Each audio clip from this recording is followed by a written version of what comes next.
ఇద్దరు అన్నదమ్ముల కథ. ఆస్తుల గొడవలో ఇద్దరు ఇడిపోతారు. మళ్ళీ ఎలా కలుస్తారనేది లాస్ట్ వరకు వినండి, చెప్తాను. వీళ్ళది వ్యవసాయ కుటుంబము. బాగా సంపాదించుకుంటారు. పెద్దలు సంపాదించిన ఆస్తిని బాగా పంటలు పండించి బాగా సంపాదించుకొని మంచిగా ఉంటారు. ఆ ఊర్లో ఆదర్శ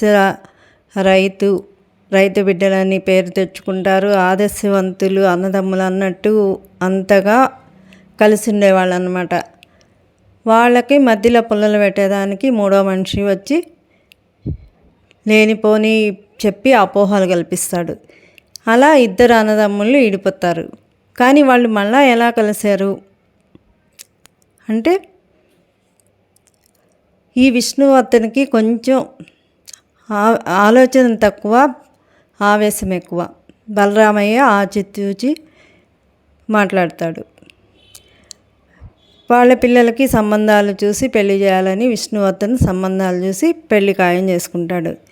తమ్ముడు వచ్చి పిలుస్తాడని ఎదురు చూసిన బలరామయ్యకి తమ్ముడు వచ్చి పెళ్ళికి పిలవలేదు. కానీ మనసులో ఒకటే దిగులు. ఇద్దరు పిల్లల్ని ఒక్కటిగా పెంచుకున్నారు ఇద్దరు. కానీ పరిస్థితుల ప్రభావం విడిపోయి పిల్లల్ని దూరం చేసుకున్నారు. కానీ పెళ్లి టైంలో బలరామయ్య కంట్రోల్ చేసుకోలేక ఆ సంబంధం గురించి విచారించుకొని తొందరపడి ఇస్తున్నాడేమో అని విచారించి పెళ్ళి క్యాన్సిల్ చేస్తాడు. అంటే ఆ అబ్బాయికి ఇది వరకే పెళ్ళైందని చెప్పి తెలియక విష్ణువర్ధన్ పెళ్లి చేస్తున్నాడు. కానీ ఈ బలరామయ్య పెళ్ళి ఆపేస్తాడు. ఇంకా వీళ్ళు ఆవేశంతో ఇలా చేసావు, పెళ్ళి ఆపేసావు, నీకు ఇష్టం లేదు అని చెప్పి దూషించడం మొదలుపెట్టారు.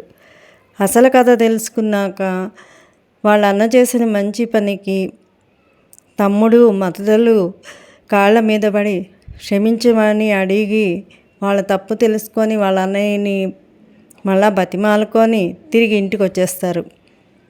వాళ్ళ అమ్మ నాన్న తిరిగి అన్నదమ్ములు కలిసినందుకు చాలా సంతోషిస్తారు. ఎంత చెప్పినా వినని వాళ్ళు ఒక్క పెళ్లి సంబంధం కలిపేసింది. అపోహలు తొలగిపోయి అసలైన సంపద కలిసి ఉండడంలోనే ఉందని తెలుసుకొని తిరిగి ఇంటికి వచ్చేస్తారు. అందరూ హ్యాపీగా ఉంటారు. చూడండి ఫ్రెండ్స్, ఈరోజు కూడా నా ముగ్గు ఎలా అయిపోయిందో చూడండి. నామరూపం లేకుండా అయిపోయింది ఫ్రెండ్స్. ఇంత కష్టపడి వేశాను, గాలికి ఎలా అయిపోయిందో చూడండి.